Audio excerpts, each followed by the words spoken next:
Hello friends, welcome to Creative Medicine. In this lecture, we will learn about. Let us now learn some important points in pharmacology. So in pharmacology, there is a patient with rheumatoid arthritis who is on methotrexate and steroids and NSAIDs. Okay, and in this patient, he is on this medication since 3 months and there is disease progression. The disease is aggravated or progressed. Then what do? Then you will have to add sulfasalazine or hydroxychloroquine. You should add sulfasalazine and hydroxychloroquine. This is important. Next.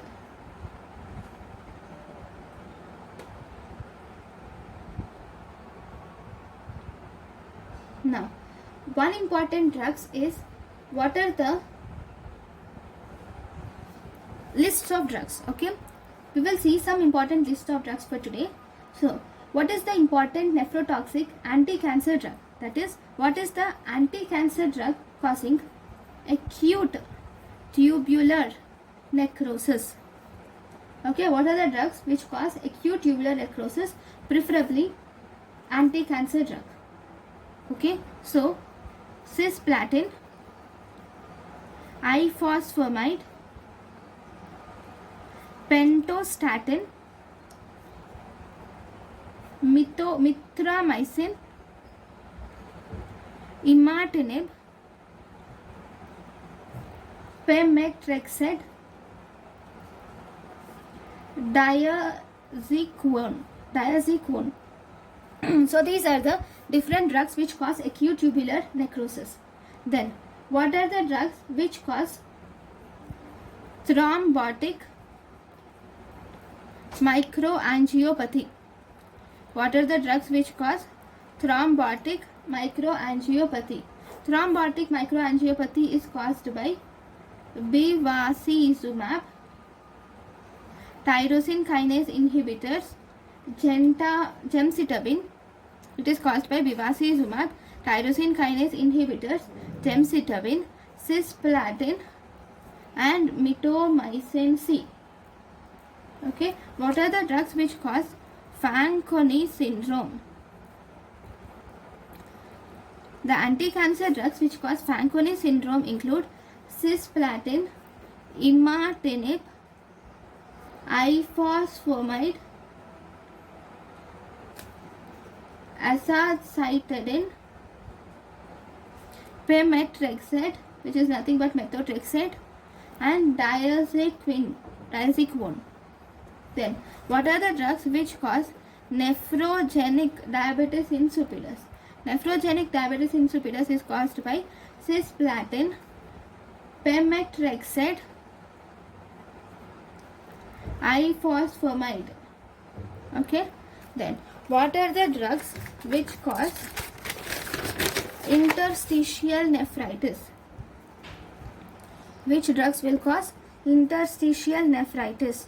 Interstitial nephritis is caused by sorafenib, sunitinib. Okay, which drugs will cause crystal nephropathy? Crystal nephropathy is caused by methotrexate. Methotrexate causes crystal nephropathy. Which drugs causes minimal change disease and focal segmental glomerulosclerosis? In this, interferon and pamidronate, we see minimal change disease and focal segmental glomerulosclerosis. Anti-cancer drugs which cause SIADH include cyclophosphamide and vincristine. So these are the different anti-cancer drugs causing different nephrological side effects.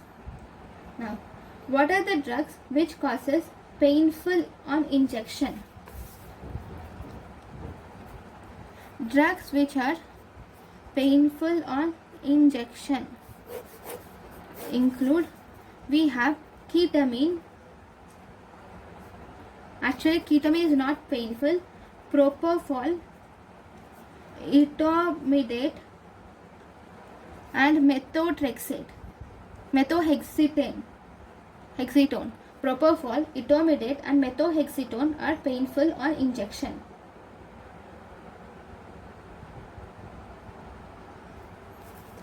Then anti-tubercular drug which has mood elevating properties. If you were asked what is the anti-tubercular drug with mood elevating properties, the drug with mood elevating properties is isoniazid, is the anti-tubercular drug with mood elevating properties. Then what is estramustane? What two drugs combine together to form estramustane? Estramustane includes estradiol plus normustine. They both combine together to form estramustane. We have different drugs, right? Anti-malarial drugs. Then, if there is a drug which we use for cerebral malaria, and that drug has a side effect of quinine, what is the drug? Drug which is used for cerebral malaria having side effect has hypoglycemia. What is the drug? Hypoglycemia, or the drug which causes hypoglycemia is quinine. Quinine is an anti-malarial drug causing hypoglycemia. Then argatroban. Where does this argatroban acts? Argatroban is nothing but direct thrombin inhibitor. So thrombin, this inhibits thrombin. What is this thrombin? Thrombin is type 2 clotting factors. So this is also important.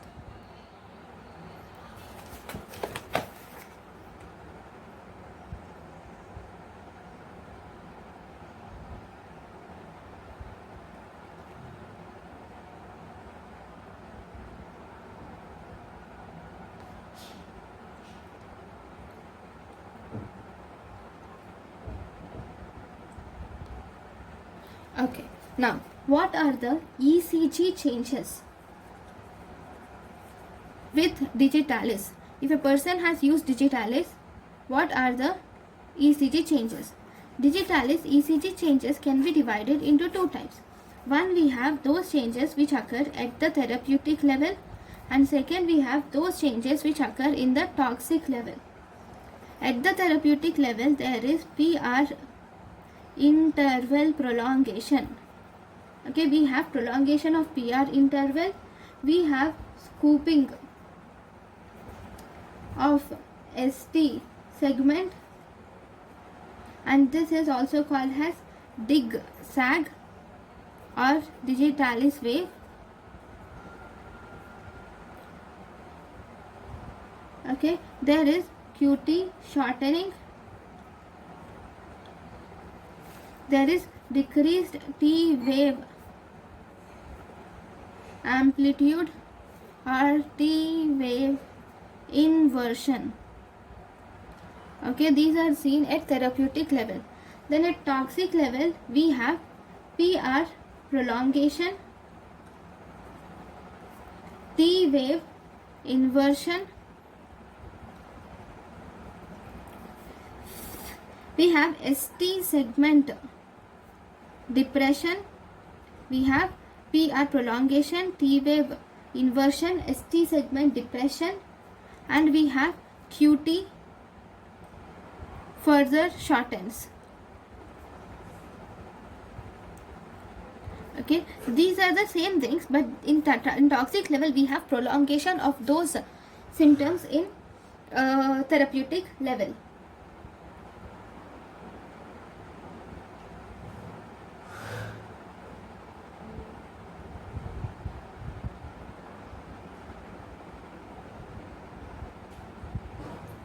Okay, so these are the different things which we see in pharmacology. Thank you guys for watching my lecture. Thank you. Thank you and thank you for watching.